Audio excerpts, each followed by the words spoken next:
Frères et sœurs en Christ, soyez les bienvenus à la méditation de la parole de Dieu de ce 5e dimanche du temps ordinaire de l'année A.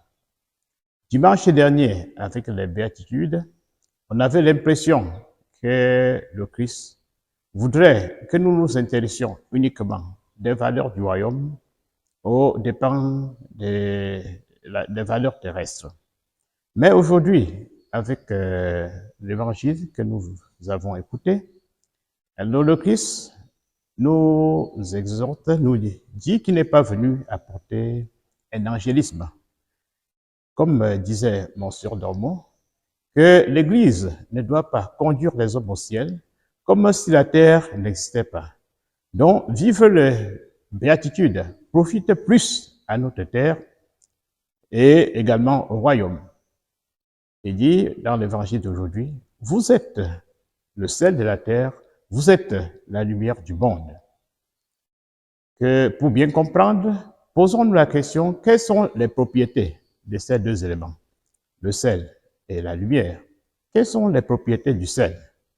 Le sel nous aide à assaisonner notre nourriture et rend notre nourriture agréable. Le sel, dans la société ancienne qui n'avait pas de frigo, servait pour conserver certains aliments, comme la viande, les éviter de putréfaction. Le sel également sert à fertiliser la terre pour rendre la récolte meilleure.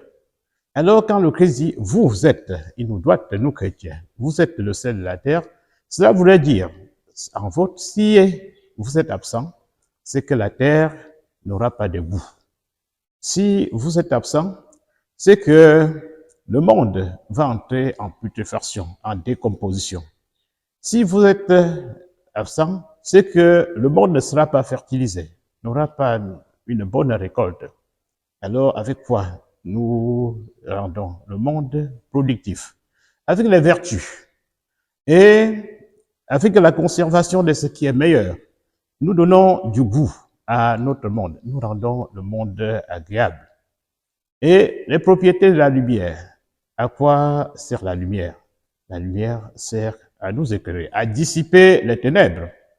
Si la lumière n'ajoute rien à ce que le monde est, mais ça nous sert à voir clair, à éviter les obstacles, de tomber dans les trous.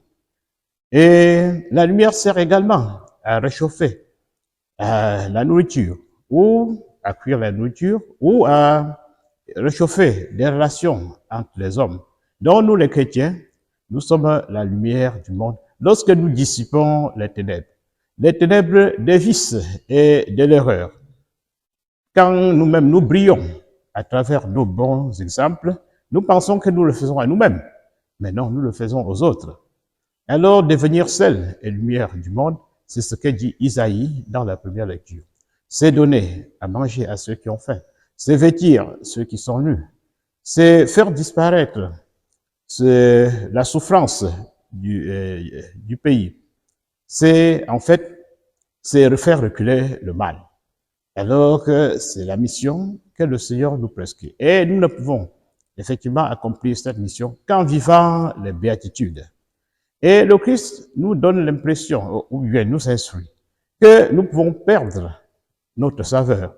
Alors, un sel qui a perdu sa saveur devient insipide. Donc, un chrétien insipide, c'est un chrétien qui a cessé de donner la valeur au monde, c'est-à-dire de briller. Et qu'est-ce qui peut nous amener à ne plus briller ou à ne plus donner du goût au monde? C'est l'orgueil, c'est la paresse, sont les vices, et le conformisme et tout cela qui nous empêche de nous engager. Or, avec notre baptême, l'Église nous a réhabilités à devenir effectivement sel et lumière du monde. Posons-nous la question. Quel genre de sel nous sommes? Des sels actifs ou bien des sels insipides? Alors le Christ dit, si nous devenons insipides, on va nous jeter dehors et les gens vont nous piétiner.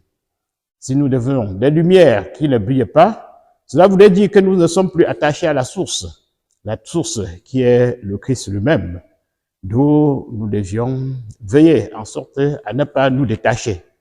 Donc, rester toujours attachés au Christ à travers la prière, à travers la mise en application des œuvres corporelles et spirituelles de miséricorde pour demeurer sel et lumière du monde.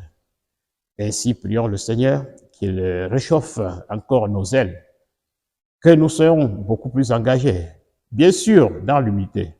Nous ne devons pas être des héros. Le sel est discret. Et également, la lumière, quand elle brille, parfois, quand nous voyons clair, nous ignorons que la lumière est là. Prenons le jour, le soleil qui brille, nous ignorons que c'est lui qui brille. De même, nous devions tout faire dans l'humilité.